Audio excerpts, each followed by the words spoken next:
Hello and welcome to KXII 12 News Now. My name is Robin Key. It is now 12:30 on this Wednesday, September 24th. Thank you for joining us for your midday news update. Now, today we have breaking news coming out of Carter County. A portion of Highway 199 in Dixon is shut down following a police pursuit. Now, KXI's 12's Marisa Sisk has been out there for a while. Marisa, what's going on? Thanks, Robin. That's right, you guys. I've been out here on Highway 199 since about 9:30 this morning in Dixon, where a pursuit coming out of Murray County ended here. About a mile of road from Red Cedar to Huron Province has been closed since around 8 o'clock this morning. And as of right now, I know that Dixon Police, Ardmore Police, and the Carter County Sheriff's Office were called out here for assistance. And the Oklahoma Highway Patrol is currently investigating the scene. Dixon School Superintendent Jamie Mitchell tells me the schools were put on a temporary hold as a precaution, moving outside activities indoors until they heard law enforcement had the situation in hand. As of right now, that's all the information I have for you guys, but we will keep you updated as we learn more. Reporting live in Dixon, Marisa Sisk, KXII 12. Back to you, Robin. Thank you very much, Marisa. Now, we will continue to follow this, just like Marisa said, so make sure to keep up with News 12, KXII 12 on our website and socials. Now, we're going to switch over to some big regional news. Now, senior law enforcement sources say a gunman shot 3 people at an ICE facility in Dallas before taking his own life. At least one of the victims has died. Now, we're going to go over to Bradley Blackburn, who has been following this story all morning. Bradley? A motorist on Interstate 35 in Texas captured the massive emergency response after a shooting at an ICE facility in Dallas. I can confirm at this time that the FBI is investigating this incident as an act of targeted violence. Police say the gunman opened fire from the roof of a nearby building. Early evidence that we've seen from rounds that were found near the suspected shooter contain messages that are anti-ICE in nature. The facility was the target of a bomb threat last month. That suspect was detained. The rhetoric has to stop. There are people out there who are seeing what is being placed online, and they're coming and they're doing acts of violence against ICE employees. ATF and FBI agents are assisting police in this investigation. Bradley Blackburn, CBS News. Now, that is another story that we will be continuing to follow, so please, if you do not already, download the KXII 12 News app, where you will be getting notifications about local news and regional news like this that really can be so important. Or if you just want to, of course, go to the KXII website, where we have the most updated information. Now, coming back locally, a man was injured in Bryan County after coming into contact with a downed power line after early morning storms. Now, I'm sure that you guys have all been noticing the crazy weather that we've had recently. Well, it did go overnight. Now, this happened at Blevins Road in Bennington. No word on the extent of the man's injuries. However, he's not the only person who is facing storm damage. Large hail fell in those storms. Now, this video was taken in Meade. Bryan County commissioners are also reporting downed trees in the county and are working to clear debris. They ask that if you need to report downed trees, to please give them a call at 580-295-3737. Again, that number is on our website, just like all of our most updated information. Now, there has been another school threat, this time at Bonham High School. In a letter sent to parents yesterday, the district said that it was aware of this threat. Police investigated, but found that it was not credible, so they do believe that everything is safe. Speaking of school safety, after an investigation, the Oklahoma Highway Patrol has reported nothing was wrong with the Minco school bus that crashed earlier this month. The bus hit a deer and flipped into a ditch on Highway 152. 6 people were ejected from the bus, including 5 students, and 13 people were injured. Now, dashcam footage released out of Ardmore after a car chase that led to a crash with a trooper's car. The chase began after a man was accused of shoplifting from Ardmore's Walmart. Police say that he drove erratically out of town, so a state trooper gave chase. Trooper Hayden Darst performed a tactical vehicle intervention, running both of the cars off the road. However, Trooper Darst's car rolled over, trapping him inside. He was pulled to safety right as the car burst into flames. Trooper Durst is recovering in the hospital. Larman Hartman was arrested for the pursuit and driving under the influence.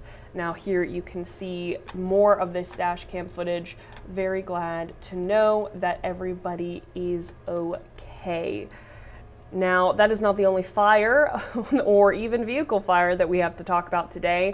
An RV caught fire near Van Alstyne with one person inside. Flames were threatening to spread to a nearby building, but multiple fire departments came out around 2 in the morning to fight the fire. The person in the RV was able to escape unharmed, and while the fire did not spread to a nearby garage, it was damaged, and unfortunately, the RV was a total loss. Now, a Texoma town is making it easier to catch criminals with the help of new technology. The Collinsville Police Department is installing a number of cameras around the city that read license plates and instantly alert officers if there is a driver with a warrant out for their arrest. That way, when an officer is on patrol, they are immediately alerted of a flagged driver. This is what the police had to say. When he gets that alert, he's able to drop what he's doing and respond to that location and deal with the vehicle that's flagged. For example, if it's an Amber Alert, he would be able to rescue a child.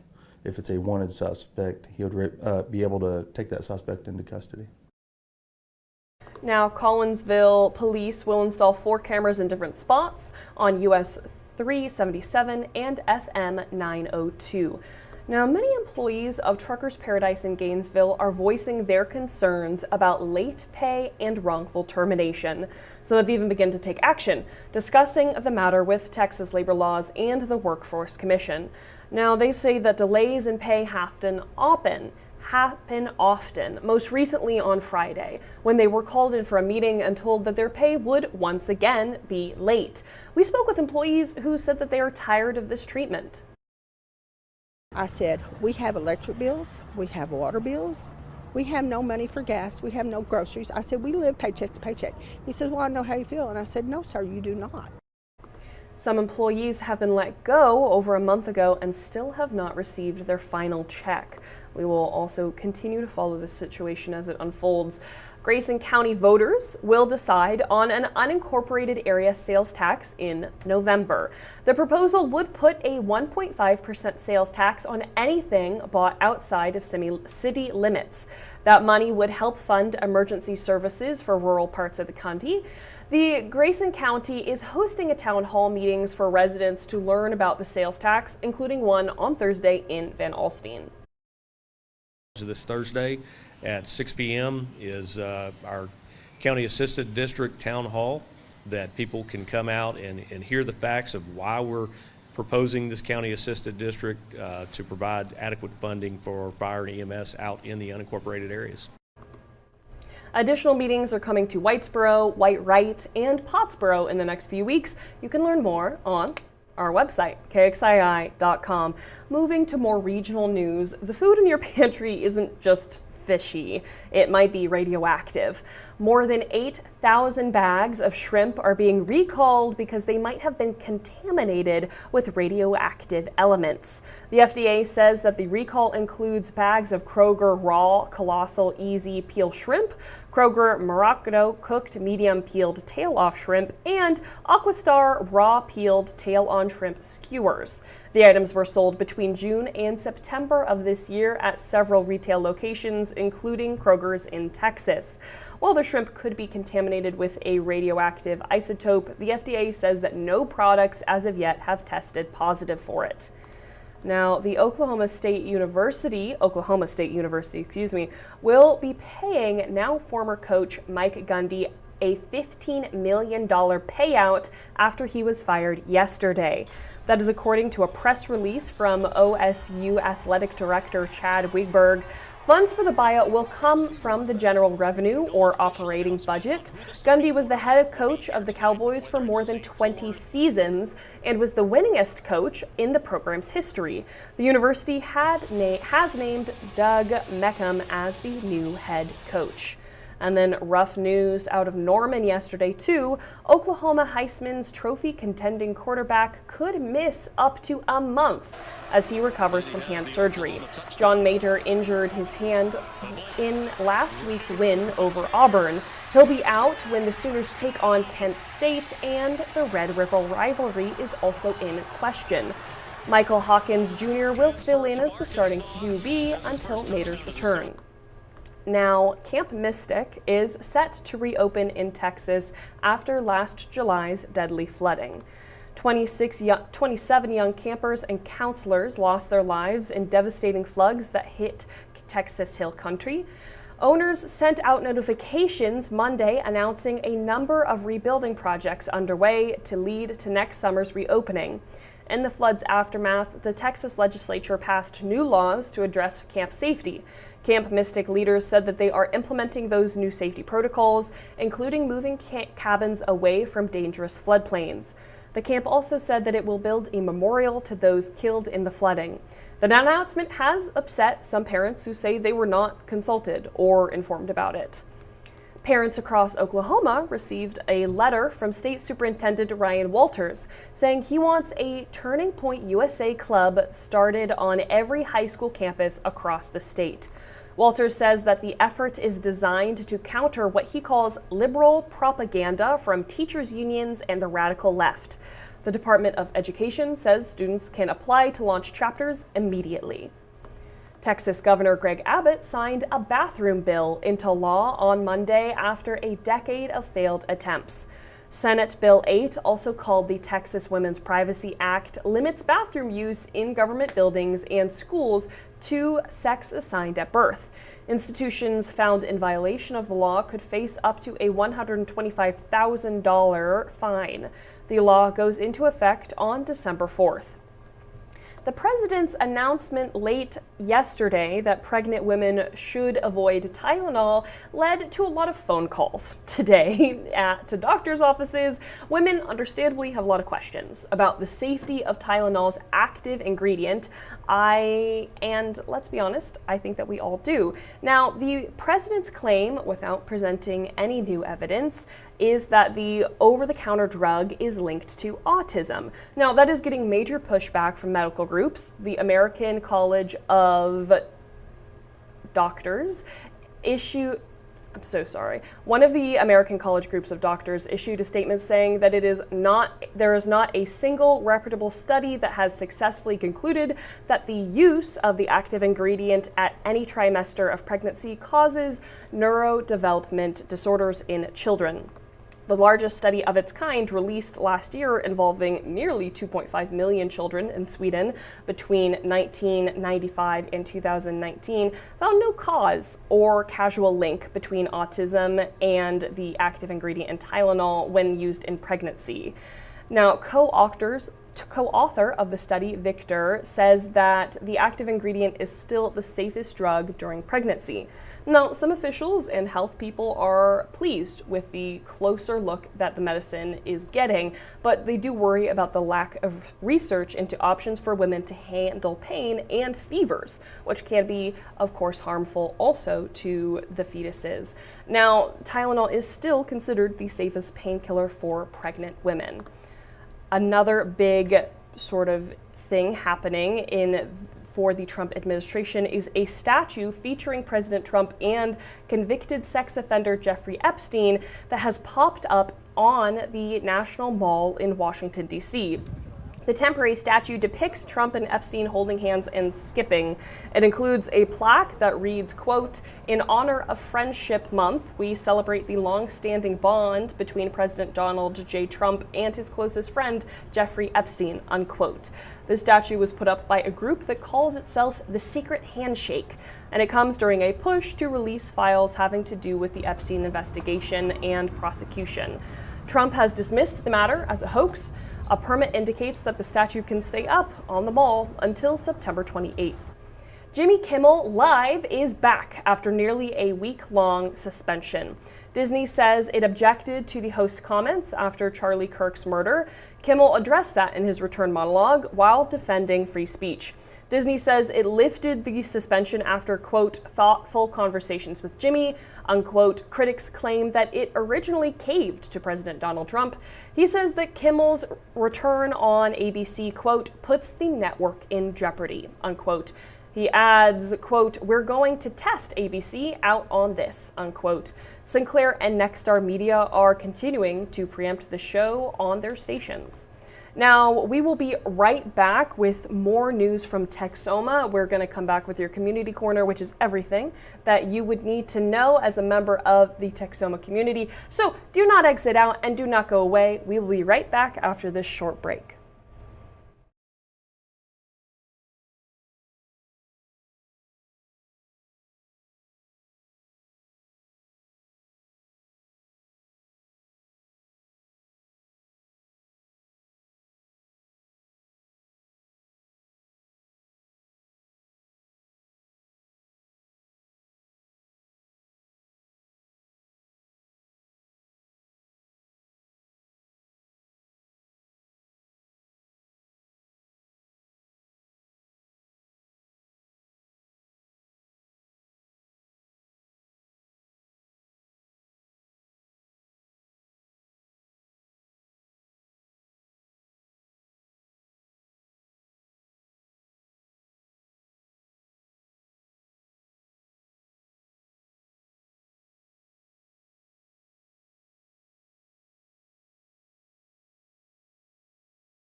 Now, welcome back to KXII 12 News Now. It is time for our community corner, where we go over everything that you need to know as a member of the Texoma community in order to be and stay involved. Now, things are looking up for the Grayson County Jail Expansion Project. As of last month, the project has started building vertically, adding bricks to walls, and now getting ready to start pouring for the second floor. Even parts of the expansion are nearing completion. The kitchen upgrades are said to be completed within the next few weeks. The expansion will bring 166 new beds to the jail as a result of the county's growth. The jail struggles on a daily basis because we are so overcrowded and we're housing inmates at two separate counties right now outside of Grayson County, and we're having to pay for that, or the taxpayers are having to pay for that, and we don't think that's the greatest use of resources. We would rather house them here in county. The expansion is said to be completed by late next year due to weather delays, but the county is trying to expedite the process. Mercy Hospital in Ardmore celebrated the grand opening of its new inpatient rehabilitation unit with a ribbon cutting and blessing. Ardmore has the only inpatient rehab facility in southern Oklahoma, and for the first time, the new unit is inside the main hospital. This will help ease transitions to and from other inpatient facilities. Rehab Director Meredith Lade said that it was a joint effort. It required a very high-level ministry involvement, but also at the local level. Pretty much every leader in the hospital had to help in some form or fashion.